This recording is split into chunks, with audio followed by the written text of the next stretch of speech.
अस्सलाम वालेकुम। पाकिस्तान टुनाइट के साथ मैं हूं Syed summer Abbas. BNP mangle के हुकूमत से अलग होते ही मुल्क में जोड़ तोड़ की सियासत पूरे जोर शोर के साथ शुरू हो चुकी है। मौलाना फजल रहमान साहब अपोजिशन को यकजा करने के लिए फिर से मुतहरक दिखाई दे रहे हैं और मैंगल साहब के पीपल्स पार्टी की क़यादत के साथ भी राब्ते हो रहे हैं। आने वाले दिनों में बाज़ाब्ता मुलाकात भी होने जा रही है और हुकूमत के एक और इत्तेहादी शाहज़ैन बुगटी भी हुकूमत को अल्टीमेटम दे चुके हैं 1 हफ्ते का और उनका शहबाज शरीफ साहब के साथ भी रब्ता हुआ है। और साथ साथ अब मामला यह है कि अख्तर मैंगल साहब पुरुमीद भी हैं कि मज़ीद इत्तेहादी भी हुक्मरान इत्तेहाद से अलग हो सकते हैं आने वाले दिनों में। लेकिन दूसरी तरफ जब आप देखते हैं गवर्नमेंट साइड पे, तो आज वज़ीर आला उस्मान बुज़दार साहब मिले हैं परवेज़ इलाही साहब के साथ और बड़ा क्लियर उन्होंने एक मैसेजिंग की कि काफिले की हद तक अगर देखा जाए तो काफिले तो कहीं नहीं जा रही। तो क्या हुकूमत के लिए कोई मुश्किल खड़ी हो सकती है इत्तेहादियों के अलग होने से, या फिर और कोई लोग गवर्नमेंट के अंदर से कोई टूट सकते हैं? ऐसा कोई मामला बन सकता है कि गवर्नमेंट के लिए कोई मुश्किल खड़ी हो जाए और अपोजिशन इस पर किस तरह से कैपिटलाइज कर सकती है? क्योंकि अपोजिशन हमें डिवाइडेड नजर आ रही है इस मामले पे कि आया इस सारे बहरान से फायदा उठाते हुए क्या प्राइम मिनिस्टर के खिलाफ कोई तहरीक अदम एतमाद पेश करनी है या नहीं। तो इस पर भी अभी तक अपोजिशन का हमें कोई क्लियर वाज़े मौक़िफ़ नज़र नहीं आ रहा, लेकिन आने वाले हफ्ते में सूरत हाल क्लियर हो जाएगी। और नदीम अफजल चंद जो कि वज़ीर आज़म के तर्जुमान, उनसे मुतल्लिक़ कुछ अफवाहें चल रही थी कि खबरें चल रही थी कि शायद उन्होंने इस्तीफ़ा दे दिया है। उनके इस्तीफ़े से मुतल्लिक़ जो खबरें हैं इस पर भी मेरा उनसे कुछ देर पहले रब्ता हुआ है। असल खबर आपके सामने रखूँगा कि मामला है क्या है। और साथ ही साथ नाज़रीन बात होगी, कोरोना केसेस बढ़ रहे हैं और इस्लामाबाद के अंदर और लाहौर के अंदर जो स्मार्ट लॉकडाउन किया गया है, कुछ इलाके सील किए गए हैं, इसके फ़वाइद सामने नजर आए हैं, जिसके बाद इस्लामाबाद के मजीद सेक्टर्स को सील करने का फैसला हुआ है और लाहौर के अंदर भी मजीद इलाके सील करने का फैसला हुआ है। जबकि कराची के अंदर स्मार्ट लॉकडाउन के कुछ ज़्यादा फ़ायदे अब तक सामने नहीं आए। लेकिन प्राइम मिनिस्टर ने आज फिर से लॉकडाउन की मुखालफत में आज फिर से बोले हैं। उन्होंने कहा कि अगर सूबे मुझसे पूछते तो मैं लॉकडाउन की बिल्कुल भी इजाज़त ना देता। खान साहब ने यहाँ तक कह दिया कि यूरोप को देखते हुए, वेस्ट को देखते हुए यहाँ पर भी लोगों ने लॉकडाउन कर दिया और मुझे भी इतना मजबूर कर दिया गया था कि मैं भी भारत की तरह लॉकडाउन करता, लेकिन मैंने ऐसा नहीं किया, दबाव में नहीं आया। लेकिन नाज़रीन एक इसमें थोड़ी सी एक जो हाथ पेशरफ्त है कि जो गुज़श्ता 24 घंटों के दौरान जो आदाद शुमार सामने आते हैं, केसेस भी निस्बतन कम रिपोर्ट हुए हैं और अमवात भी निस्बतन कम हुई है, जबकि जो टेस्टिंग कैपेसिटी है वो थोड़ी सी बड़ी है। और साथ ही साथ अली जैदी साहब ने मुतालबा किया है सिंध गवर्नमेंट से कि 3 GIT रिपोर्ट्स हैं वो पब्लिक कर दी जाए। लेकिन इसी तरीके से गवर्नमेंट के जो कज़न थे, सियासी कज़न जो कि मुतालबा कर रहे हैं इस वक्त तारुल कादरी साहब के, उनके जो GIT बनी थी मॉडल टाउन के मामले पे उन्हें इंसाफ नहीं मिला। खान साहब ने बहुत वादे किए थे, वो वादे क्या थे ज़रा आज आपके वो भी सामने रखेंगे कि इस मामले पे जो GITs बनती हैं, टूटती हैं, ये मामला भी किसी सिरे लगना चाहिए या नहीं। हमारे साथ प्रोग्राम में शरीक गुफ्तगू है जनाब इरशाद भट्टी साहब, सीनियर तज्ज़ियाकार हैं, और हमारे साथ प्रोग्राम में शरीक गुफ्तगू हैं कंवल शोज़ब साहब पाकिस्तान तहरीक इंसाफ से, अता तारड़ साहब पाकिस्तान मुस्लिम लीग नवाज से प्रोग्राम में हमारे साथ मौजूद हैं, और शर्मिला फारूकी साहब हमें ज्वाइन करेंगी पाकिस्तान पीपल्स पार्टी से। बहुत शुक्रिया आप तीनों मेहमानों का, आप चारों मेहमानों का अपने प्रोग्राम में ज्वाइन किया। बड़ी साहब पहले आपकी तरफ आता हूँ। इस वक्त जो हम देख रहे हैं जोड़ तोड़ की सियासत शुरू हो चुकी है जब से मैंगल साहब गवर्नमेंट से अलग हुए हैं, और 2 मुलाकातें वो मौलाना फजल रहमान साहब के साथ कर चुके हैं और मौलाना साहब बड़े दोबारा से हमें मुतहरक नज़र आ रहे हैं पाकिस्तानी सियासत के अंदर। वो कुछ अर्सा करंतना में चले गए थे, उनकी सियासत लेकिन फिर से बड़ी एक्टिव हो गई है। कुछ लग रहा है आपको कि मौलाना साहब का फिर से मुतहरक होना, अपोजिशन को फिर से इकट्ठा करने की कोशिश करना? अब मकसद तो ज़ाहिर है एक ही है कि इस वक्त आप 7 सीटों का फ़र्क है, आप कोई अदम एतमाद की तहरीक ले आए, प्राइम मिनिस्टर को फिर से आप एतमाद का वोट लेने का कहें, ऐसी कोई अदम इस्तेकाम का शिकार कर सकते हैं गवर्नमेंट को, या फिर ये चेयरमैन सेनेट की तरह यहाँ पर भी बातें होंगी और अमलन कुछ नहीं कर सकती अपोजिशन?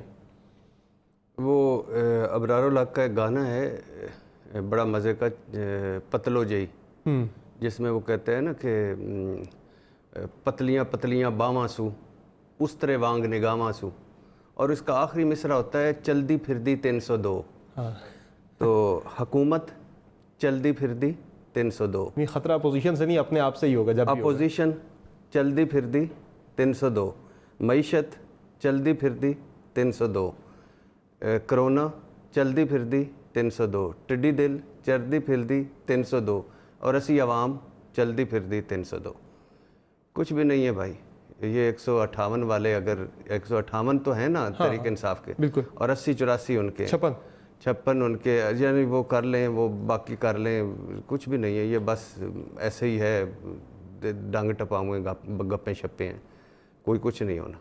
खतरा ना गवर्नमेंट नो, को नहीं। है। ये जो अपोजिशन फिर से मौलाना आपको मुतहरक होते नजर आ रहे हैं, ये फिर आपको उसका क्या मकसद नजर आ रहा है? दोबारा से गवर्नमेंट क्या पर करें? प्रेशर ही लेके आना, चूंकि पहले तो उनके करें? Plan A B C D सारे एक के बाद एक नाकाम हो गए थे। अपोजिशन क्या करे?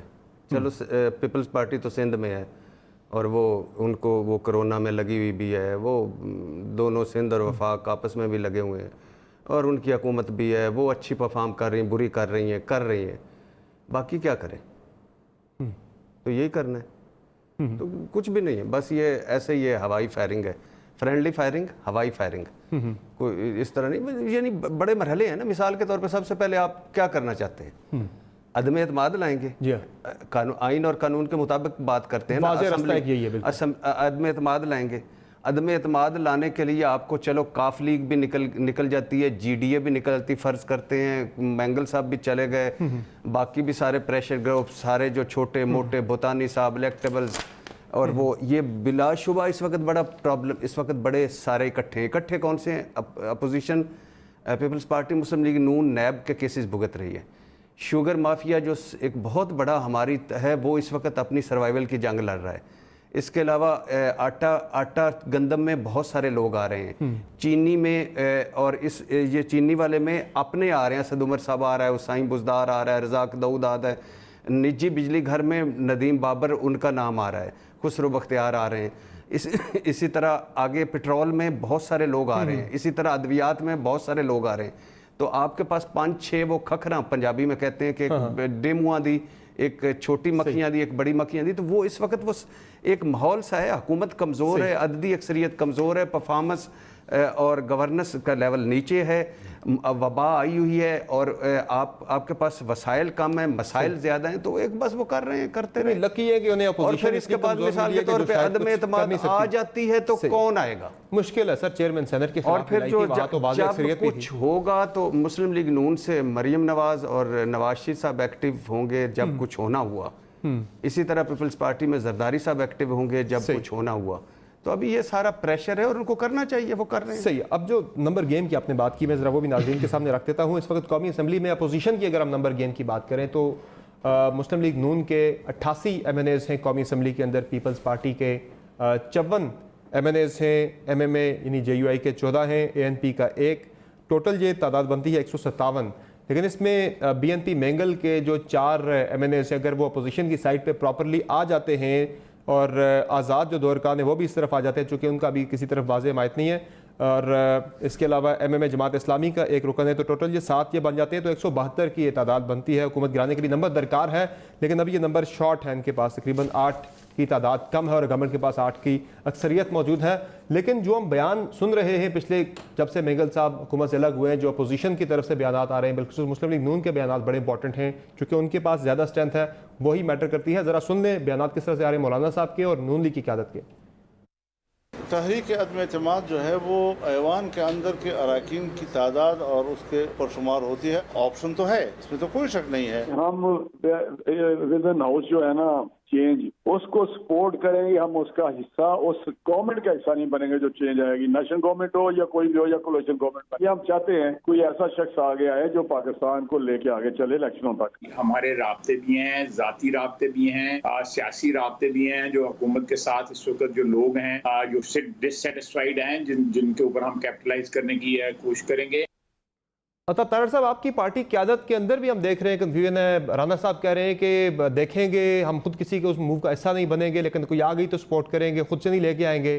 हाजा साहब कह रहे हैं कि हम अपोजिशन खुद गवर्नमेंट के लोगों के साथ राब्ते में हैं, देखेंगे कैसे कैपिटलाइज करना है। कोई वाज़ेह हमें डायरेक्शन नजर नहीं आ रही, करने क्या जा रहे हैं? देखिए, इस वक्त जो मुल्क की सूरत हाल है समर साहिब, उसमें इस वक्त कोरोना एक बहुत बड़ा इशू है, और जिस तरीके से अमवात की शरह इजाफा हो रहा है, केसेस की शरह में इजाफा हो रहा है, अस्पताल फुल हैं, फिल टू कैपेसिटी हैं, और मामलात जो हैं वो हुकूमत के हाथ से दिन ब दिन निकलते जा रहे हैं। तो ऑब्वियसली एक कन्फ्यूजन की सूरत हाल ज़रूर है, मगर जिस तरह के ख्वाजा आसिफ साहब इस वक्त हमारे पार्लियामेंट्री लीडर हैं, और पार्लियामेंट में ऑपोजिशन लीडर के बाद वो पार्लियामेंट में PMLN को रिप्रेजेंट करते हैं और एक अहम पोजीशन होल्ड करते हैं। जिस तरह उन्होंने कहा कि इनफॉर्मली ऑफ कोर्स हमारे राब्ते हैं, एंड इधर पंजाब में भी मैं आपको बता सकता हूं कि हमारे इनफॉर्मली ज़रूर राब्ते हैं, और हमारी बातचीत भी मुख्तलिफ उमूर पे चलती रहती है, और हाउस के चलाना का मामला हो, स्पीकर साहब से वैसे राब्ता हो, मगर ऑब्वियसली डिससेटिस्फाइड हैं और इसकी बहुत बड़ी वजह इमरान खान साहब का मिजाज है। सर डिससेटिस्फाइड होना और बात है, उनका गवर्नमेंट के खिलाफ खड़े हो जाना, किसी अगर इस फैसला को मरला आता है वो और बात होती है। देखिए किसी वक्त किसी ना किसी वक्त जो है ये लावा पक के उबल तो जाएगा ना जी। यानी आप अपने पंजाब के इत्तेहादियों का नाम बिगाड़ते हैं, उनको मुख्तलिफ तज़हीक आमेज नामों से पुकारते हैं, वो बातें बाहर जाती हैं किसको किस नाम से पुकारा जाता है, किसकी शक्ल पे क्या बात की जाती है। तो ये इमरान खान साहब कोई हिटलर तो है नहीं कि वो जिसको भी जिस नाम से पुकारना चाहे पुकार लें।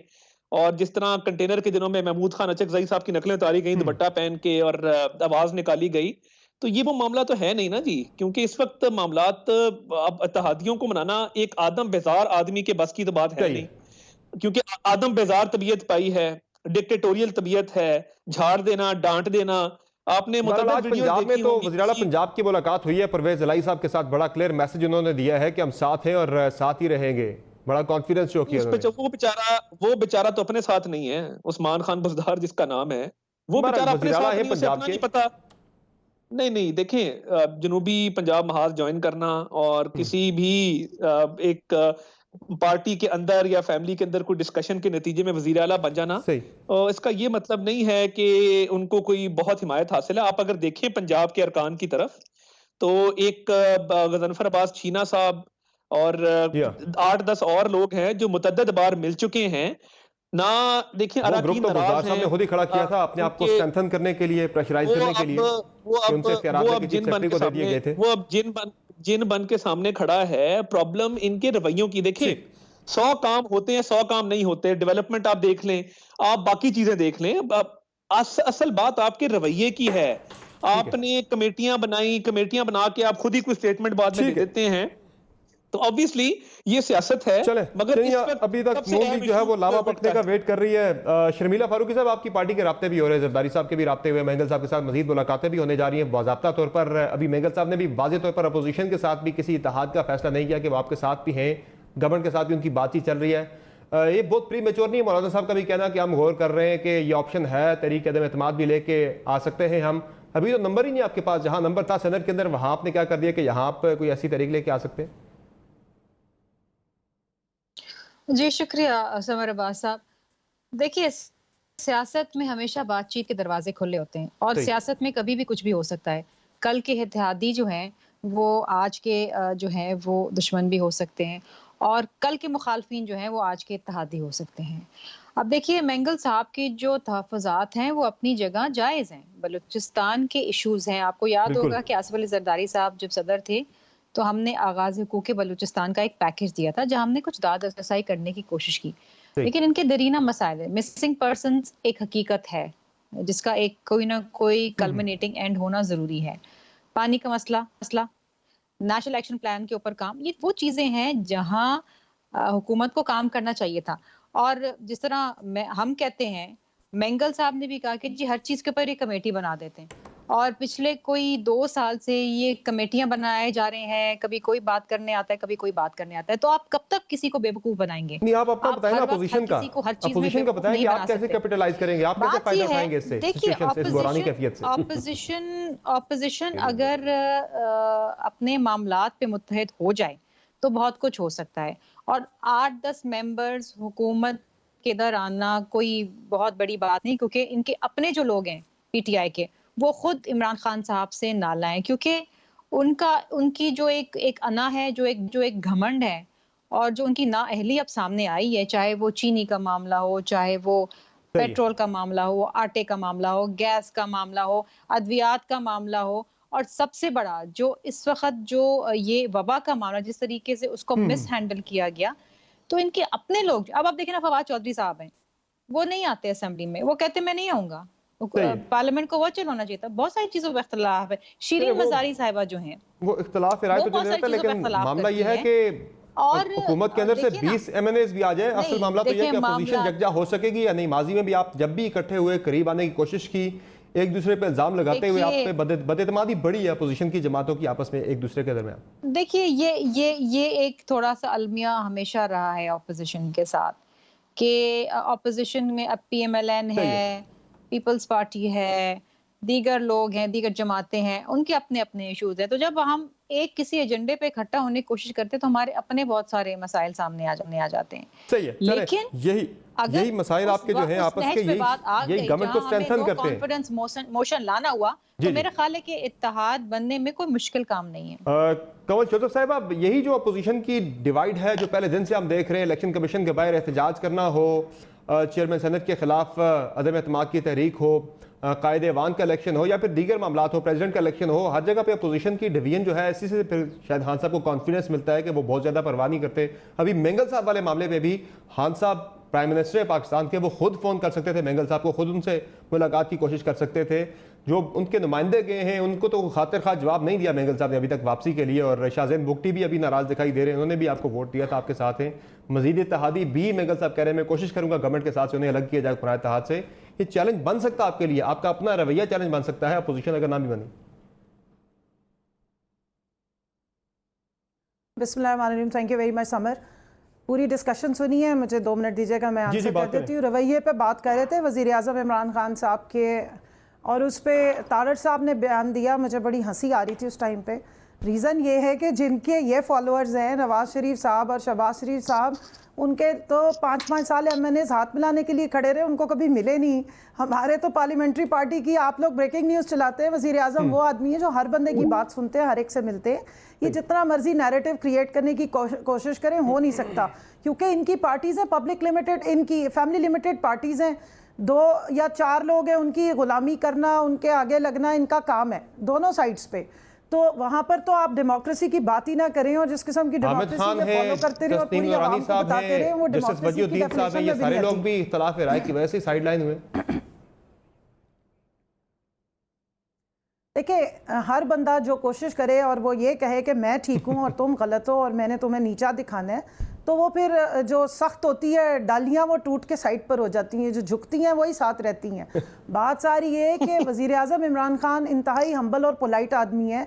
इरशाद भट्टी साहब इस बात की इसलिए गवाही देंगे कि आपने देखा कि मीडिया के चंद एंकर समेत आपके चैनल के वज़ीर आज़म के पास जाके बैठे और किस किस्म के रवैये और किस तल्ख लहजे में उनसे सवाल जवाब किए। वाहिद वज़ीर आज़म इमरान खान है जिन्होंने मीडिया को लेकर चलना और बात है, प्लांटेड किस्म के इंटरव्यूज नहीं होते जिसमें पर्ची लेके इत्तेहादी अभी तक मुझे बात करने दे, मुझे 1 मिनट बात करने, जी मुझे 1 मिनट ज़रा बात कंप्लीट करने दें ना। मैं बोली नहीं किसी के मामले में, तो अब मुझसे आपने सवाल कर लिया, मेरा जवाब ले लें, फिर जितने मर्जी सवाल करेंगे मैं जवाब दूंगी। बात सारी ये कि इंसान का एक रवैया जो होता है वो नज़र आता है। हमारे जो साबिक वज़ीर आज़म साहब रहे हैं जिस पे इनको बड़ी हंसी आ रही है, वो सिवाय भट्टी साहब एक उनके अपने थे, उनको बिठा के इरफान साहब जो हैं, और उसके अलावा लिखी हुई पर्चियों के अलावा उन्होंने कभी इंटरव्यू मीडिया के सामने नहीं दिया, शामिल नहीं था। और जितने बड़े डिक्टेटर, गलत बात ना करें, कौन से भट्टी साहब? भट्टी साहब भी मुझसे सवाल कर रहे हैं कि ये किसकी बात कर रही है? जी इरफान भट्टी नामी कोई आदमी नहीं है। इरशाद भट्टी साहब की बात नहीं मैं कर रही हूँ, मैं इरफान भट्टी कौन है? ये गलत बात ना करें, आप अपना होमवर्क करते हैं। इरफान सिद्दीकी साहब, इरफान सिद्दीकी, हाँ ठीक, वो तो इरफान सिद्दीकी साहब, करेक्शन कर रही हूँ, ठीक है ना। अब मुझे बात करने दें ना, आपने कह दिया कि वो कोई, अब अगली बात सुन लीजिए। अच्छा बात सुन लें, रिटन स्क्रिप्ट के साथ तो नोन है ना, रिटन स्क्रिप्ट के अलावा उन्होंने कभी ओपन इंटरव्यू नहीं दिया, ये मैं चैलेंज से कह रही हूँ आपको। ये इरशाद भट्टी साहब को भी पता होगा इस बात का, और अता तारड़ साहब को भी पता हो सकता है, नोट्स ये भी लिख के देते रहे हों। 17 मिनिस्ट्रियों के साथ पंजाब के जो वज़ीर आला रहे हैं, जिनका नाम शहबाज शरीफ साहब है, ये आप कह रहे हैं, अच्छा चलें इसको भी आप छोड़ दें, इनकी डिक्टेटरशिप की दास्तानें बहुत पुरानी है, मुझे क्या ज़रूरत है बार बार बताने की। जहाँ तक ये हुकूमती MNAs या MPAs को अपने साथ लाने की बात कर रहे हैं, आपके प्रोग्राम में बैठ के मैं चैलेंज कर रही हूँ कि मोस्ट लाइकली इनकी साइड से बहुत सारे लोग इधर आने को तैयार हैं, क्योंकि इनकी आपस की लड़ाइयाँ नहीं ख़त्म हो रही। अभी तो ये जो सल्तनत शरीफिया का असली आगे रहनुमा कौन बनेगा, मरियम होंगी या हमजा होंगे, ये पहले अपनी फैमिली की जो इश्यूज़ हैं उससे बाहर आ जाएं, तो फिर अगली बात किसी और के बारे में करेंगे। तो एक चीज़ ज़हन में रखें कि अगर ये समझ रहे हैं बकौल ख्वाजा आसिफ साहब के या राना साहब के कि बहुत सारे MNAs इनके साथ इन टच है, तो ज़रा अपनी सफ़ों में भी देख लेना, पता चले पीछे से 40 सफ़ा ही गायब हों। ये मैं ऑन रिकॉर्ड बैठ के बात कर रही हूँ, तो ज़रा ध्यान करें, ये ना हो कि आग अपने ही घर में लगी हुई हो। अच्छा, दूसरी जहाँ तक मेंगल साहब की बात है, देखें जब भी इस किस्म की थिन लाइन के साथ हुकूमत खड़ी होती है और उसमें इत्तेहादी होते हैं, ये रवैया एक नॉन रवैया है पाकिस्तान में। डेमोक्रेसी पीपल्स पार्टी ने अपनी हुकूमत चलाई थी, इसी रवैये के साथ चलाई थी। उनका नाराज होना और उनको मनाना ये एक प्रैक्टिस है, इंशाल्लाह हम कर लेंगे। मामला था यहाँ तो सारे इत्तेहादी आपके नाराज दिखाई दे रहे हैं, कोई भी कॉन्फिडेंट जरूरी नहीं है, ज्यादा हमें मुतमईन दिखाई नहीं दे रहा। एमकेएम के अपने मसाइल है और काफ लीग के अपने मसाइल है, बीएनपी मेंगल के अपने मसाइल है, शाहजैन भुगटी अपना मसला सामने लेके बैठे हैं। कोई भी इत्तेहादी अभी तक जो है वो जी सारी अलग जमातें हैं, सुन लेना, सारी अलग जमातें हैं, सबके अपने अपने चार्टर्स भी हैं, सबके अपने अपने मेंबर्स की सोच है, तो सबको इकट्ठा लेके चलना मुश्किल होता है और इस तरह हुकूमत चलाना भी मुश्किल होता है। ये चैलेंज हमारे साथ रहेगा और 5 साल भी हम पूरे करेंगे, ये भी मैं बता दूं। लेकिन जहां तक बलूचिस्तान को एड्रेस करने की बात है, वहां पर बहुत सारे सरदारों की आपस में भी मुश्किलें हैं, आपस में भी इन्होंने काफी अरसे तक वहां की आवाम को डिप्राइव रखा है, तो सारा इल्जाम 21 महीने की हुकूमत पे नहीं डाला जा सकता। इत्तेहादियों को साथ लेके चलना, लेकिन ये सब सेटल हो जाएगा। आप इनके जो एमएनएस, एक चीज बता रही हूँ समर, यहाँ से एमएनए जाएगा कोई नहीं, वहां से आने के चांसेस हैं बहुत सारे। ये मैं लिख, आप आज की डेट और टाइम नोट कर ले, मैं चैलेंज करके जा रही हूं। दोनों तरफ दावे हो रहे हैं, नून लीग और पीपल्स पार्टी कह रही है कि उधर से लोग टूटेंगे, इधर आएंगे, और गवर्नमेंट ये एक्सपेक्ट कर रही है कि वहां से बंदे टूटेंगे, हमारी तरफ आएंगे। ये तोड़ फोड़ का सिलसिला मुझे फिलहाल किसी तरफ नजर नहीं आ रहा। दोनों एक दूसरे पे तकिया किए बैठे हैं, खुद से किसी को इतना ज्यादा कॉन्फिडेंस नहीं कि भाई हमने क्या करना है। पहली बात तो यह कि हम जितने आज बैठे हैं इन सारों में अता तारड़ साहब कीमती आदमी हैं, कोरोना से सेहतयाब हुए हैं और उनमें इस वक्त प्लाज्मा की सलाहियत है और वो बड़ा ब्लैक में बिक रहा है। 8-10 लाख में बिक रहा है और कौम हमारी बेच रही है। तो इसलिए बराए मेहरबानी मैं तो आज यानी उनको बार बार देख रहा हूँ ऐसा हसरत से कि क्या कसम से कीमती आदमी। अच्छा देखिए एक मैं माजरत चाहता हूँ, आप अगर बड़ी ईद की तैयारी कर रहे हैं मेरे ख्याल में। हाँ मैं माजरत चाहता हूँ, बात यह है कि अब कुछ चीज़ें, एक है इमरान खान साहब की परफॉर्मेंस, एक है इमरान खान साहब की गवर्नेंस, एक है इमरान साहब के अनडाउटेबली हमारे साथ अल्लाह उन्हें खुश रखे, हमने जितने भी उनके साथ इंटरेक्शन किए, ये वाहिद प्राइम मिनिस्टर हैं जिन्होंने हमारे मालिक साहब ने कहा गिरबान से किसको पकड़ूं। हमने पहले दिन, मैंने पहला सवाल पहले मरतबा जब हम बुलाए तो मैंने कहा कि हाँ कि आप मानिका फैमिली, एक और शाही फैमिली हम पे मुसल्लत कर दी वगैरह वगैरह, तो उन्होंने सुने, इसमें कोई शक नहीं। वो दूसरी बात उनका जो इत्तेहादियों के साथ प्रॉमिसेस जो थे वो भी अनडाउटेबली नहीं पूरे, 80% नहीं हुए किसी के साथ। फिर जो उन्होंने फ्रंट्स खोले हुए हैं, ये फ्रंट सही है या गलत है, इस पर डिबेट हो सकती है। एहतसाब, उनकी अपनी पार्टी के 80% लोग नहीं चाहते एहतसाब। अद्वियात स्कैंडल, उनकी अपनी पार्टी के लोग इन्वॉल्व हैं, नहीं चाहते। जहांगीर तरीन साहब अगर लंदन के बाहर 12 एकड़ के हाइट हाउस में बैठे हैं तो वो फारग नहीं बैठे होंगे, तो वो भी जो कुछ कर रहे हैं वो इनके मेन हुकूमत बनाने वाले, मेन इन बड़े पार्टियों के, बड़ी पार्टियों के जामन और इलेक्टेबल्स और आज़ाद को लाने वाले थे, तो वो ऐसे नहीं बैठे होंगे।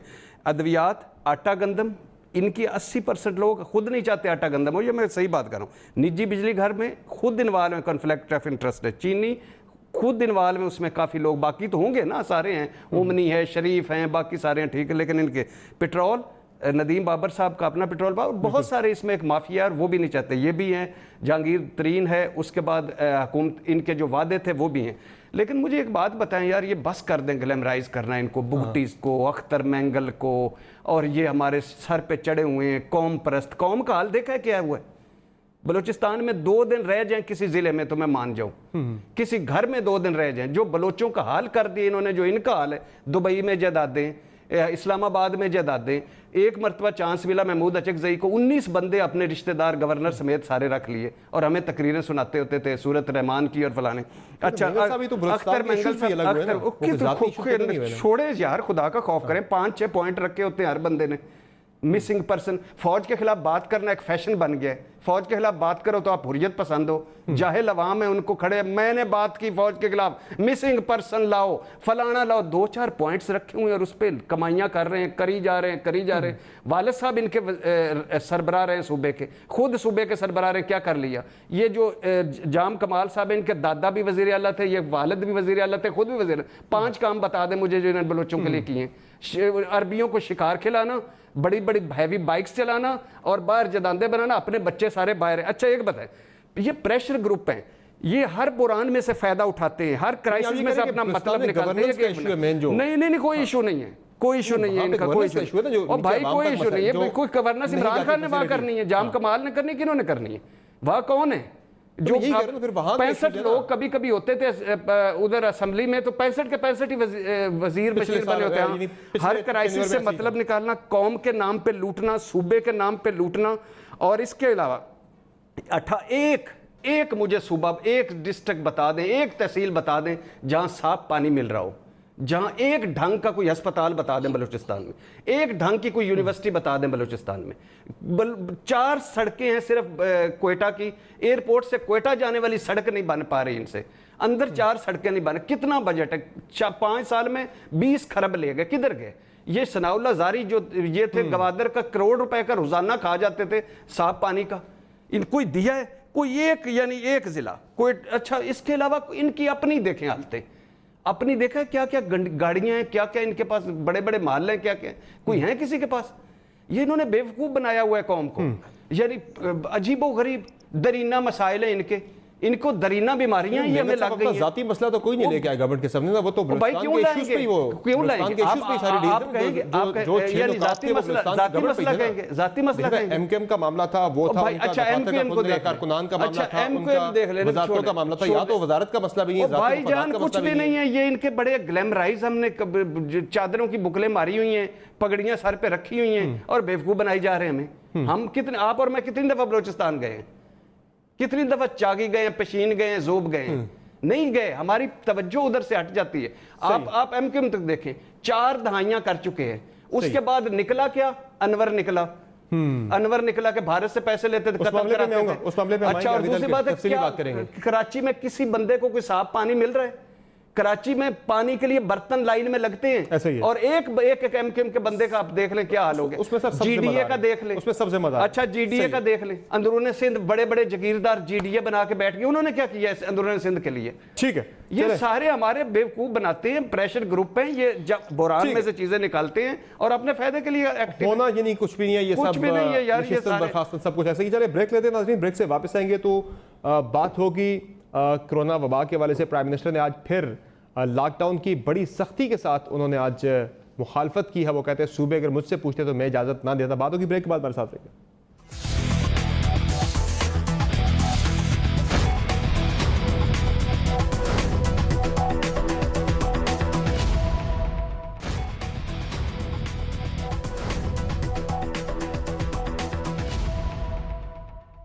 Welcome back to the show नाज़रीन। ब्रेक से पहले बात हो रही थी कि अपोजिशन के दरमियान फिर से सफबंदी हो रही है, फिर से राब्ते हो रहे हैं। क्या अपोजिशन गवर्नमेंट के खिलाफ मुत्तहद हो पाएगी, कोई टफ टाइम दे पाएगी?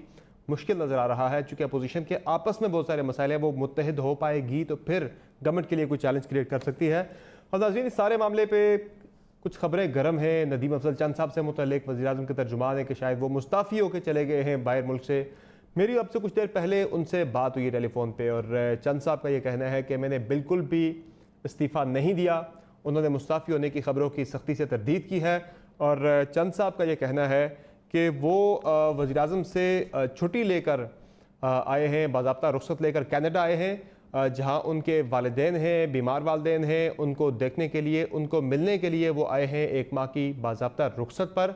और उन्होंने ये कहा है कि वो वालिदैन से मुलाकात कुछ टाइम उनके साथ गुजारने के बाद वो वापस पाकिस्तान आएंगे। जब उनकी छुट्टी पूरी हो जाएगी तो ये जो खबरें चल रही हैं उनके पार्टी छोड़ने या फिर मुस्ताफ़ी होने से मुतल्लिक, ये खबरें बिल्कुल बेबुनियाद हैं। और अब बढ़ते हैं आगे कोरोना वबा वाले मामले पे, जिस पे आज मैं कुछ आदाद शुमार आपके सामने रखता हूँ कि पिछले 24 घंटों के दौरान नाजरीन टेस्ट तो 30,520 किए गए हैं, लेकिन जो केसेस रिपोर्ट हुए 4,471 कम केसेस निस्बतन रिपोर्ट हुए हैं, चूँकि 5,000 6,000 से ऊपर ही चल रहे थे पिछले हफ्ते में। और जो अमवात हैं वो 99 अमवात रिपोर्ट हुई हैं, 100 से ज़ायद चल रही थी पिछले कुछ दिनों से। तो खातिर खा थोड़ी हमें नज़र आ रहे हैं आदाद शुमार आज के दिन के अल्लाह करे ये सस्टेन हो, मज़ीद नीचे की तरफ जाएँ तो इसके ज़्यादा में फ़वाइद नज़र आएंगे। लेकिन ओवरऑल देखा जाए तो एक्टिव केसेस के लिहाज से आज भी पाकिस्तान 5वें नंबर पर है। अब लॉकडाउन हो रहे हैं इस्लामाबाद के अंदर, लाहौर के अंदर, कराची के अंदर स्मार्ट लॉकडाउन हो रहे हैं। खान साहब ने आज बात की लॉकडाउन के हवाले से, फिर से वो बोले, उन्होंने क्या बात की ज़रा सुन लें। मेरे से अगर वो पूछ लेते सुबह तो मैं कभी इस तरह का लॉकडाउन ना होने देता। एकदम एक पैनिक सी हो गई, सबने फैसला किया जी वबा फैल रही है। यूरोप में देख रहे थे, उनको देखते देखते अब यूरोप के और हालात थे। मेरे ऊपर बड़ी तनकीद हुई कि जी देखें हिंदुस्तान में उसने नरेंद्र मोदी ने कर दिया लॉकडाउन, उसने वो लॉकडाउन किया जो लोग मेरे से तवक्को कर रहे थे मैं करूं। अल्लाह का शुक्र है मैंने प्रेशर रेजिस्ट किया और नहीं किया वो। मैं भी अभी लड़काना गया पैसा डिस्ट्रीब्यूट करने देखने के लिए, मुझे अफसोस हुआ कि लड़काने में कोई उसमें से 20% छाबड़ी वाले थे। मुझे अभी तक ये नहीं समझ आई कि छाबड़ी वालों को क्यों बंद कर दिया हमने। शर्मिला फारूकी साहबा, ये सिंध में आपने यूरोप को की देखा देखी आपने वहां पे लॉकडाउन किया, और जो खान साहब बात कर रहे हैं कि लड़काना में गए छाबड़ी वालों को भी आपने बेरोजगार कर दिया जो कि फासले पे रह के वो अपना काम करते हैं।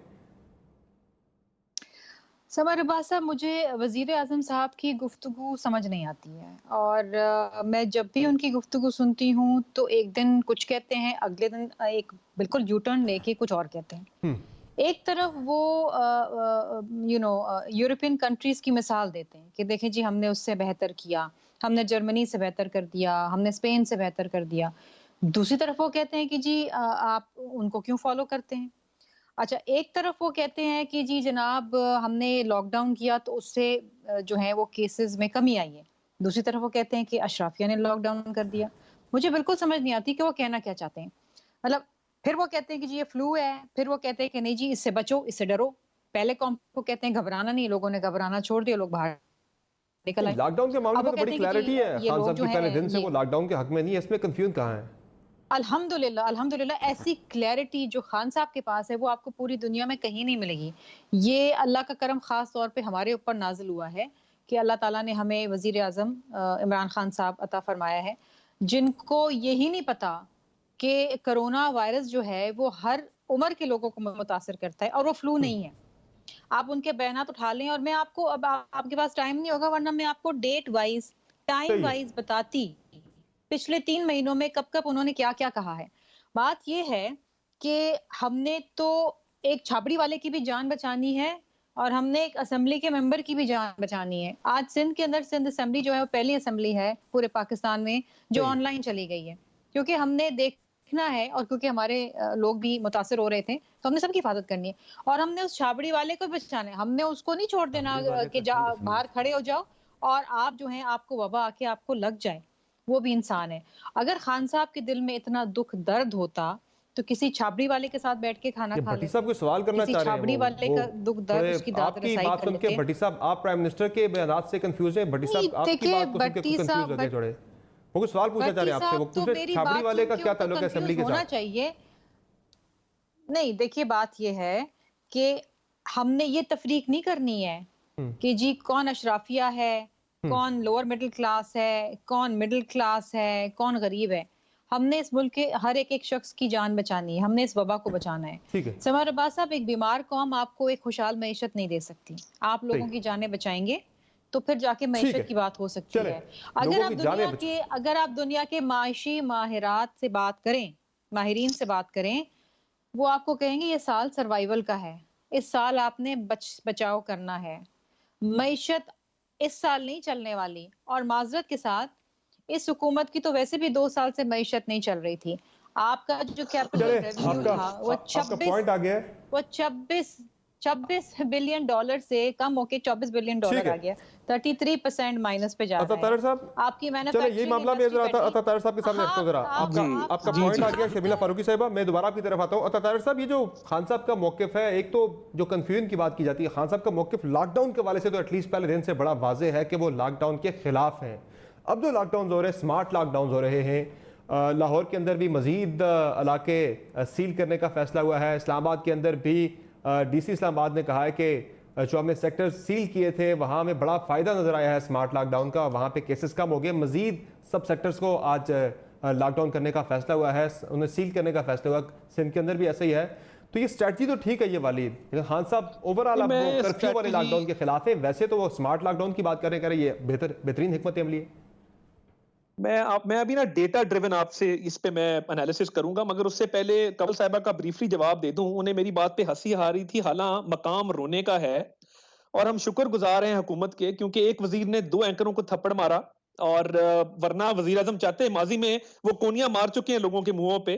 और थप्पड़ भी रसीद कर चुके हैं। ये उनकी मेहरबानी थी कि उन्होंने बातें सुन ली और सिर्फ सोशल मीडिया टीम को कहा कि मोहम्मद मालिक साहब की कुछ निजी तस्वीरें हैं फैमिली की, उनको सोशल मीडिया पे फैला दिया जाए और एक मीडिया हाउस के ओनर पे 33 साल पुराना एक प्रॉपर्टी का मुकदमा डाल के उसको अंदर कर दिया जाए और डॉक्टर दानिश जैसे एंकर का शो जो है वो किसी हीले बहाने से बंद कर दिया जाए। कोरोना वाले मामले पे जी, मैं कोरोना वाले मामले पे आ रहा हूं। देखिए, हमें इनको मईशत अच्छी नहीं मिली, इनको टीम अच्छी नहीं मिली, इनको इत्तेहादी भी अच्छे नहीं मिले और इनको ये कोरोना भी वो अच्छा नहीं मिला सर।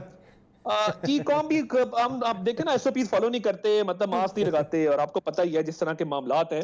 मगर आप समर साहब मुझे ये बताइए, Azad Jammu and Kashmir 845 case, Gilgit Baltistan 1288 case, Islamabad 25 kilometre का शहर है, 15 मिनट में एक सिरे से दूसरे सिरे आप पहुंच जाते हैं, 10,912 केस। क्या आजाद कश्मीर और गिलगित बल्तिस्तान में कोई और लॉकडाउन था? उधर छाबड़ी फरोश नहीं है, उधर लोग भूखे मर गए हैं, उधर लोग क्या सड़कों पे मर रहे हैं, क्या वहां अस्पताल फुल हैं? वहां पे क्या मामलात हैं? वहां पे यही ब्यूरोक्रेसी है, वहां क्लैरिटी थी। सर मैं आपको फर्क बताता हूं ना, मैं आपको फर्क बताता हूं, इस्लामाबाद जीबी और आजाद कश्मीर का मैं आपको फर्क बता देता हूं ना। इस्लामाबाद एक तो जाहिर है आबादी जुड़ी हुई क्लस्टर्स में, यहाँ पे आबादी है, सेक्टर्स हैं यहाँ पे, वहाँ पे आबादी दूर दूर है, लोग बिखरे हुए हैं। दूसरी बड़ी अहम बात यह, इस्लामाबाद में केसेस आपने देखा होगा ईद के बाद फौरन से बढ़े हैं, तेजी से बढ़े, क्योंकि इस्लामाबाद है ये मजदूरों का शहर है, यहाँ नौकरी पेशा लोगों का शहर है। लोग अपने अपने इलाकों में गए, वहां से वायरस लेके साथ जहाँ पे आए, हर दफ्तर के अंदर फिर ईद के बाद केसेस निकले हर जगह पे, क्योंकि लोग जॉब होल्डर्स हैं, अपने अपने इलाकों से वापस आए, यहाँ वायरस लेकर आए। आजाद कश्मीर कोई नहीं गया, जीबी कोई नहीं गया, वहाँ लोकली केसेस थे वहां पे सारे। मेरी अर्ज सुने, हमारे यहाँ लोकली ट्रांसमिटेड केसेस हैं 92% का भी फर्क है। और मेरी सुन लेना, मेरी अर्ज सुन ले, वहां कौन से जनाजे उठ रहे हैं? मैं सिर्फ ये अर्ज करना चाहता हूं कि अगर लॉकडाउन आपका ठीक होता पहले दिन से, नंबर 1 आपके इस्लामाबाद में केसेस ना बढ़ते, आपने बॉर्डर्स इंटरनेशनल एयरपोर्ट्स पे आने वालों का सिर्फ बुखार चेक किया, उसे स्क्रीनिंग का नाम देके लोगों को शहरों में फैला दिया, ये किसका कसूर था? नंबर 2, उसके बाद आपने लॉकडाउन पे कंफ्यूजन क्रिएट की। नंबर 3, अभी तक आप कंफ्यूज हैं। और मुझे ये बताइए, महमूद खान की या उस्मान खान बुजदार की ये जुर्रत है कि इमरान नियाजी के सामने कहें हमने नहीं करना लॉकडाउन? वो कहें कि मैंने करना है। प्रॉब्लम ये है कि इमरान नियाजी साहब को फेलियर्स दूसरों पे थोपने की आदत पड़ गई है। चोरी की, जहांगीर करने की, मैंने एक्सपोर्ट की इजाजत दे के सही किया। उस्मान बुजदार को लॉकडाउन पे, ये मैं अंदर की खबर आपको बता रहा हूं, पंजाब हुकूमत के वुजरा, पंजाब हुकूमत की ब्यूरोक्रेसी ये इस हक में थी कि मुकम्मल लॉकडाउन किया जाए, खान साहब ने नहीं करने दिया। खान साहब की लाहौर की प्रेस कॉन्फ्रेंस है, बिल्कुल वो स्मार्ट लॉकडाउन की तरफ चले गए थे, बिल्कुल ऐसी खबरें पहले ऐसी कुछ ऐसी आ रही थी। मैं दोबारा तो सर आपकी तरफ, मैं दोबारा तो आपकी तरफ, आखिरी बात, जी में एनसीसी में क्या वजीर आजम जो हैं वो बाकी सूबों को उन्होंने बिल्कुल फ्री हैंड दिया हुआ है, यानी हमले सिंध के ऊपर, जबान दराजी सिंध के हवाले से आपके वज़ीर आला आपकी बात नहीं मानते तो चार्जशीट करें उनको, मतलब हटाएं। आप किस चीज का इंतजार कर रहे हैं? ठीक है कंवल जोसेफ साहब, जब हो गया सारा मामला, लॉकडाउन कहीं पे भी नहीं हो रहा, और खान साहब क्यों इस बहस से बाहर नहीं निकल रहे कि वो लॉकडाउन के जहां भी जाना है बात करनी है जरूर कि मैं लॉकडाउन का बड़ा सख्त मुखालिफ हूँ, ये सूबों ने यूरोप की देखा देखी लॉकडाउन कर दिया, क्या खान साहब कहना चाह रहे हैं, करना क्या चाह रहे हैं? इसका मकसद क्या है सारी बहस का? आज मुल्क के अंदर स्मार्ट लॉकडाउन की पॉलिसी है, उस पर सारे सूबे अमल पैरा है, तो फिर खान साहब क्यों लॉकडाउन के अंदर फंस गए? बिल्कुल समर, पहले मैं रिस्पॉन्ड करूंगी शर्मिला को और फिर अता साहब ने जो बातें की इनको रिस्पॉन्ड करती हूँ। अब आपने सवाल कर लिया, मुझे जवाब देने दीजिएगा। देखिए, शर्मिला को पता नहीं क्यों वज़ीर आज़म की बातों में इतनी कन्फ्यूजन नज़र आ रही है। उन्होंने स्ट्रेट फॉरवर्ड 17 मार्च को जो स्पीच की आज तक वही स्पीच कर रहे हैं, उन्होंने कोई चेंज नहीं लाए अपने किसी स्टांस में भी। पहले दिन उन्होंने कहा था कि ये लॉकडाउन सस्टेनेबल इसलिए नहीं होगा कि अगर आप ट्रांसपोर्ट और हर चीज़ को बंद कर देंगे तो जो अमीर और गरीब का फ़र्क है तबकाती, उसको हम इग्नोर नहीं कर सकते। जाने दोनों की कीमती है, फ़र्क इतना है कि उनका बयान रिकॉर्ड पे मौजूद है, लॉकडाउन की तारीफ की थी खान साहब ने कि फ़ायदा हुआ लॉकडाउन का। सुन लेना, मुझे अब बात पूरी करने दें। अमीरों ने जिस वक्त लॉकडाउन हुआ उन्होंने अपनी छतों पे बारबेक्यू किए, फंक्शंस किए, पार्टीज की, रिलैक्स किया, सुकून किया और एंजॉय किया अपने बच्चों के साथ, उन्हें टाइम मिल गया। और गरीब ने क्या किया? गरीब भूखा मरा, और भूखे मरने वाला क्योंकि वो इतनी सिजलिंग रिपोर्ट नहीं है तो इसलिए वो किसी के पास आती नहीं है। हमारा ताल्लुक ऐसे इलाकों से है जहाँ हमें सुबह दोपहर शाम फ़ोन आते हैं और हमें पता है कि कौन कौन से फैमिलीज थी जिनके मजदूर बेटे या मजदूर खाविन जो है वो कराची के लॉकडाउन में 2-2 महीने फंसे रहे क्योंकि वो 70,000 की टैक्सी करा के अहमदपुर शर्किया पहुंच नहीं सकते थे। तो ये डायरेक्टली और बिस्किट खा खा के वहाँ गुजारे करते रहे, फिर हमें यहाँ से उन्हें ईजी लोड्स कराने पड़े। ये रियलिटी है, आपकी डिस्पैरिटी है आबादी में। और जो टारगेटेड या स्मार्ट लॉकडाउन की बात हो रही है, तो जो हॉट स्पॉट्स हैं वहां पर करने का इसलिए फायदा हो रहा है कि उससे बाकी लोगों का कारोबार बंद नहीं होता। लाड़काना में जो ये बात कर रही है, लाड़काना में वजीर आजम ने ये एहसास प्रोग्राम के तहत 85 लाख खानदानों को पैसे भिजवाए हैं सिंध में। इनसे तो 1 लाख लोगों को राशन नहीं दिया गया, 11 यूसीओ का रिकॉर्ड नहीं दे सके। और जहां तक रवैयों की बात है तो जुबानी स्टेटमेंट्स तो जो बिलावल और मुराद अली शाह साहब आके सीएम ऑफिस से प्रेस कॉन्फ्रेंसेस करते रहे, उसमें बड़ी बड़ी बातें की, लेकिन जब इनके रवैये देखें तो वो बलोच साहब के जनाजे में देखें, आपको पता लग जाएगा कि अमीर के साथ क्या ट्रीटमेंट थी इनकी और गरीब के साथ इनकी क्या ट्रीटमेंट है। अता साहब ने बड़ी बात की, मुझे ये सुना रहे थे कि वजीर आजम ने जो है वो तस्वीरें देखें, ये नवाज शरीफ साहब नहीं है जिन्होंने मोहतरमा की तस्वीरें जो है हेलीकॉप्टर से छपवा के फेंकवाई। उनकी स्पीचेस रिकॉर्ड पे किस किस्म की जुबान इस्तेमाल की गई हमेशा खवातीन सियासतदानों के लिए, ये आपकी जमात के हरकतें। हमारे यहाँ इन चीज़ों को ना हम करते हैं ना हमें ये बातें पसंद है। दूसरी बात यह है कि वजीर आजम डिक्टेटर बिल्कुल भी नहीं है, उनके सामने हर बंदा बात भी करता है और जो अच्छी सजेशन देता है वो हमेशा उसको फॉलो करते हैं और उसको फ्री हैंड देते हैं कि करें। बहरहाल वो सिंध गए थे, बेहतर था वो मुराद अली शाह साहब के साथ मुलाकात कर लेते, उन्हें भी सुन लेते। वो ये कहते हैं कि मेरी बातें शायद पसंद नहीं है खान साहब को, इसलिए वो मेरे से मुलाकात नहीं करते। भट्टी साहब, जो खान साहब बार बार लॉकडाउन की बात करते हैं, आज भी लॉकडाउन मुझे बात अभी पूरी करने दे सबर, मैंने दोबारा आपकी तरफ 50 मिनट सुना है प्रोग्राम, अब मुझे जवाब देने दे। मुझे सिर्फ 1 मिनट है, नहीं मुझे 1 मिनट दें। देखिए कोरोना की जहां तक ये बातें करें, मुझे सिर्फ 1 मिनट दे दें, मैं कंप्लीट कर लूं फिर आप बात कर लीजिए। देखिए कोरोना पे अगर आप WHO को फॉलो करें, इटली स्पेन को फॉलो करें, तो याद रखें इटली की जो आबादी है उसमें बुजुर्ग ज्यादा थे। और WHO की मैं डेट्स और डेटा बता सकती हूँ जिसमें शुरू में उन्होंने कहा कि ये फ्लू टाइप है और इसका सबसे ज्यादा नुकसान एल्डरली लोगों को हो रहा है, क्योंकि जो स्टडीज आ रही थी उसमें ज्यादा अमवात हो रही थी एल्डरली लोगों की।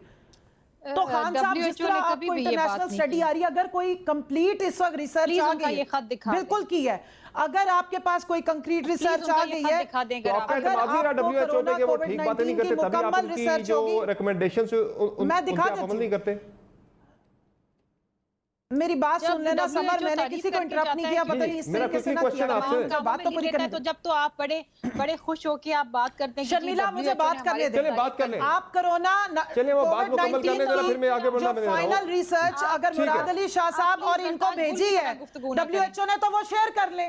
WHO ने रिकमेंडेशंस तो भेजी है ना, ये तो रिकॉर्ड पे है कि आप लॉकडाउन की तरफ जाएं, इंटरमिटेंट लॉकडाउन 2-2 हफ्ते के करें। वो आपकी गवर्नमेंट ने उसे रिजेक्ट कर दिया था, शायद आपको उन पे एतमाद नहीं। मैं दोबारा तो आपकी तरफ जरा भट्टी साहब, ये जो खान साहब का सुई मैं फंस गई है, आपको सिर्फ इतना बता दूं कि पाकिस्तान की per capita income, per capita सेहत, per capita education, per capita awareness बहुत मैटर करती है जब आपने कोई लॉकडाउन की स्ट्रेटेजी बनानी है। वो जो खान साहब तवाजुन की बात कर रहे हैं, बिल्कुल आपकी बात, आपका भी अपना मौक़िफ़ अपनी जगह पे दुरुस्त है, लेकिन जो लॉकडाउन में खान साहब की सुई फंस नहीं गई पहले दिन से, अब कोई लॉकडाउन नहीं है पूरे मुल्क के अंदर। इस वक्त स्मार्ट लॉकडाउन की तरफ जा रहे हैं, सिंध भी वही कर रहा है, पंजाब भी वही कर रहा है, इस्लामाबाद के अंदर भी वही है।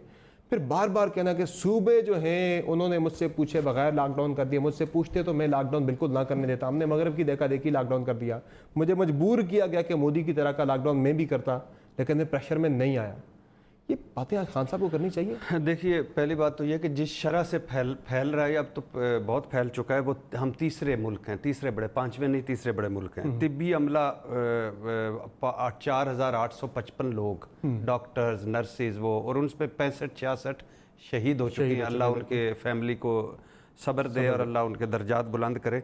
और ये अब ये छोड़ दें। अब भाईजान माज़रत चाहता हूँ कौम से भी और सारों से भी कि कर्फ्यू, लॉकडाउन, स्मार्ट लॉकडाउन, जुज़वी लॉकडाउन, सिलेक्टेड लॉकडाउन, गो कि अभी 20 शहरों में असद उमर बता रहे थे, 20 शहरों में 92 हॉट स्पॉट है जहाँ 40% पेशेंट है, और ये जो टोटल आबादी का 3% है, तो हमने इसलिए सील किया है। ये सील करना इलाके, ये GB कश्मीर की मैं नहीं बात करता, बाकी पहले दिन से आज तक कहीं भी कोई लॉकडाउन नहीं हुआ।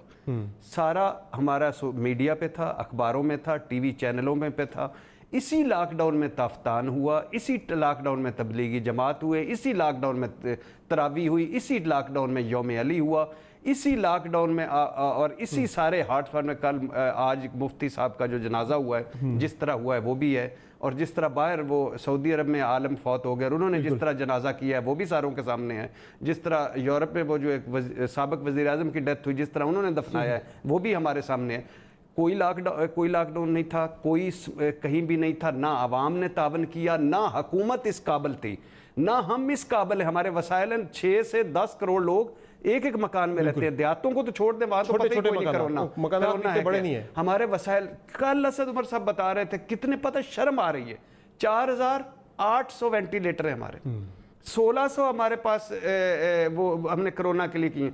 अगर 4000 पेशेंट सांस की खुदा ना खास्ता बीमारी से इस्लामाबाद के किसी कैपिटल के अस्पतालों में आ जाएं, बाकी छोड़ दें, तो वो सड़कों पे आके मर जाएंगे, कोई उनको वेंटिलेटर नहीं मिले। ऑक्सीजन खत्म हुई पई है, नीचे ज़ख़ीरा अंदाज़ी की इंतहा हुई पड़ी है, दवाइयाँ, टीके।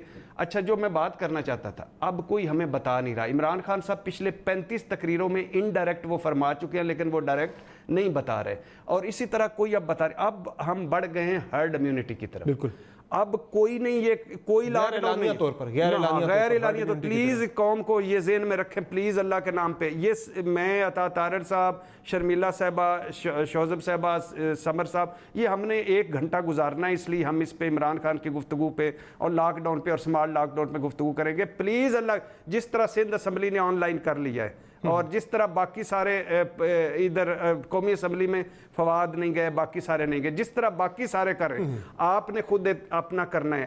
हुकूमतें डिसाइड कर चुकी हैं, आपके हुक्मरान, कि हम हर्ड इम्यूनिटी की तरफ जाएंगे। लगता है तो लगने दे एक मरतबा। अल्लाह के फजल से यहाँ अमवात कम हो रही हैं, यहाँ 80% लोगों को अलामात भी नहीं हो रही, पता ही नहीं चल रहा कि उनको हो रहा है कि नहीं हो रहा।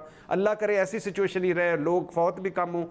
मगर अब कोई ये सारे दिखावे के प्रोग्राम हैं, ये फिल्में हैं जो ये मैं सील कर दिया, मैं फलाना कर दिया। आपको अस्पताल में टीका नहीं मिलेगा, दवाई नहीं मिलेगी, आपको वेंटिलेटर नहीं मिलेगा, आपको अस्पताल में कोई बेड नहीं देगा। मैं बार बार कह रहा हूँ, हमारे दोस्त जनरल अजहर कियानी हैं, हार्ट के बहुत बड़े अता तारड़ जानते हैं, RIC इन्होंने बहुत खूबसूरत एक बनाया हॉस्पिटल। तो ये वो 4 घंटे अपने एक दोस्त के लिए लगे रहे थे। इस्लामाबाद पिंडी में एक बेड नहीं मिला। लोग कहते हैं अमरीकी वीज़ा आसानी से मिल जाता है, इस्लामाबाद पिंडी में कोरोना बेड नहीं मिलता। तो कुछ नहीं मिलना आपको, आपने अपने बूढ़ों को, अपने बच्चों को, खुद को बचाना है। हुकूमतें डिसाइड कर चुकी हैं, हुक्मरान डिसाइड कर चुके हैं कि फैलता है फैल जाए, एक मरतबा सारे में फैलेगा। हेर्ड इम्यूनिटी, हमारी इम्यूनिटी वैसे ही उनका ख्याल है बड़ी अच्छी है, तो उसके बाद यानी आगे करेंगे। कुछ भी अब नहीं, ये सारी चीजें छोटी सी बात करना चाहता हूं। जो स्टडी भी आई है, रिसर्च भी आई है कि दोबारा आपके इन्फेक्ट होने के चांसेस बिल्कुल ना होने के बराबर होते हैं। ये मैं इस पे मैं अर्ज करना चाहता हूं। मैंने एंटीबॉडी टेस्ट कराया समर साहब 2 दफा, मेरी एंटीबॉडीज डेवलप नहीं हुई। डॉक्टर से मैंने बड़े मायनाज डॉक्टर से मशवरा किया, उन्होंने कहा जी दोबारा होने के चांसेस हैं, और ये तकरीबन 20 to 30% लोग हैं जिनकी एंटीबॉडीज डेवलप होती हैं। तो इस पे कोई साइंटिफिक डेटा रेडीली अवेलेबल नहीं है कि ये दोबारा नहीं होगा। हाँ, ठीक कह रहे हैं, ठीक है। तो ये जो फिर बहुत ज्यादा प्लाज्मा थेरेपी बहुत ज्यादा हो रही है, हर बंदा ही जो से चाप होता है वो अपना प्लाज्मा डोनेट कर रहा है, कोई लोग बेच भी रहे हैं लाखों रुपए का। तो वो जो आप बात कर रहे हैं कि 20 to 30% लोग हैं, उनके अंदर ये एंटीबॉडीज पैदा होते हैं। हर कोई प्लाज्मा, मैं कह रहा हूं अभी कह दें कि अता तारड़ साहब जिसको हाथ लगाएंगे उसका कोरोना खत्म हो जाएगा। बिलीव मी, इनके हाथ उतार के ले जाएंगे लोग। ये ऐसी कौम है हमारी, अल्लाह माफ करे, ऐसी कौम है। हम तो कुछ भी सना मक्की, यानी उस जैसी जड़ी बूटियां 3-3 हज़ार के किलो हो गई, जो बहुत आम सी जड़ी बूटी है। बहुत इस कौम को सलाम है, कसम से सलाम। हर चीज ज़ख़ीरा अंदोज़ी और छतों पे अजानें। वैसे कंवल शौजब साहब, ये ज़ख़ीरा अंदोज़ी वाला मामला भी बहुत ज़्यादा हमने देखा है। सारे मामले पे जो इंजेक्शन है वो बहुत महंगा देखने लग गया। कंवल शौजब साहब क्यों पूछा? वो हुकूमत है, माफियाज को शिकस्त देनी थी। अभी भी हम सुन रहे हैं माफियाज को शिकस्त देनी है। वो माफिया को शिकस्त अभी तक गवर्नमेंट क्यों नहीं दे सकी? कंवल शौजब साहब इनकलाबी हैं, देंगी एक दिन। माफिया को शिकस्त देना 45 साल लगे इस माफिया को बनने में। 45 साल बने रवैये तैयार होने में और करप्शन की तरफ जाने में, तो थोड़ा टाइम लगेगा वापस होने में भी। लेकिन अगर बार बार कहते रहेंगे तो यकीनन असर भी होगा, और फिर जब तदारुक करेंगे तो यहाँ तो अमल से अपने माफिया को शिकस्त बातें देनी है। सुनी कि MNAs को हम बुला रहे हैं, हम फलाने को बुला रहे हैं, अमल से भी होगा। लेकिन बात सारी ये है कि जो रवैये हैं, जो एक हमारे अंदर ये चीज़ें सरायत कर गई, वो तो हमने खुद ठीक करने ना। अब रोज़ों में मुझे बताएं, अगर लोग चीज़ें महंगी कर लेते हैं तो आपकी पुलिस या आपकी जो फौज है वो 22 करोड़ अवाम के सिरों पे जाके तो नहीं बैठेगी। तो रवैये हमने खुद ठीक करने हैं ये चीज़ें, और ये हमारे और आप जब हम बार बार एजुकेट करेंगे लोगों को समझ आ जाएगी आहिस्ता आहिस्ता कि हमने इन चीज़ों पे थोड़ा सा कॉम्प्रोमाइज़ करना है अपनी अर्ज पे। और जो सबको एक हौका होता है, हम पंजाबी में कहते हैं हौका हो गया कि हर चीज़ इकट्ठी कर लो अपने लिए, ठीक है। दूसरों के शर्मिला फारूकी साहब, चले मुझे कंक्लूडिंग रिमार्क से शर्मिला फारूकी साहब, ये माफियाज को शिकस्त देना, एक मिनट, यूरोप और इसकी मिसालें देते हैं, वहां से सिर्फ डायरेक्शंस आती हैं हुकूमत की तरफ से, डंडे नहीं आते हैं। ठीक है शर्मिला फारूकी साहब, ये माफियाज को शिकस्त देना इतना मुश्किल क्यों है? क्योंकि आप ही गवर्नमेंट कर चुके हैं, ये क्यों माफिया इतने हावी है कि गवर्नमेंट होते हुए भी आप उन्हें शिकस्त नहीं दे सकते? देखिए बात यह है कि माफियाज मोनोपोली तो हर जगह मौजूद मिलेगी। हालांकि ये हुकूमत तो ये वादे करके आई थी कि हमने ऐसे बहुत सारे काम करें जो माजी की हुकूमतें नहीं कर पाई। फॉर एग्जांपल अब इन्होंने कहा था कि जी गैस का मसला हो गया, गैस के ऊपर उन्होंने कमेटी बना दी, खुद ही गैस का बहरान पैदा करते हैं फिर खुद ही कमेटी बना देते हैं। अब चीनी का मसला, चीनी के मसले के ऊपर आपको मालूम है कि किस किस की शुगर मिले और वो क्या करती हैं। आपने कमेटी बनाई, फिर फोरेंसिक बनाई, फिर उसके ऊपर भी कुछ नहीं हुआ, फिर वो होना कुछ नहीं है, ये कमेटी रहेगा, माफिया बड़ा ताकतवर है, गवर्नमेंट में होते हुए भी आपसे शिकस्त नहीं दे सकते। चले बहुत शुक्रिया, बहुत शुक्रिया आप तमाम मेहमानों का आपने प्रोग्राम में ज्वाइन किया। आप एग्री करेंगे माफिया को शिकस्त देना मुश्किल ही नामुमकिन है। उसकी वजह ये कि इमरान खान को अगर मिसाल के तौर पे हमने निकाल देते हैं, बाकी सारे माफिया से। चले जी बहुत शुक्रिया तमाम मेहमानों का आपने प्रोग्राम में ज्वाइन किया। इजाज़त दीजिए, अल्लाह हाफ़िज़।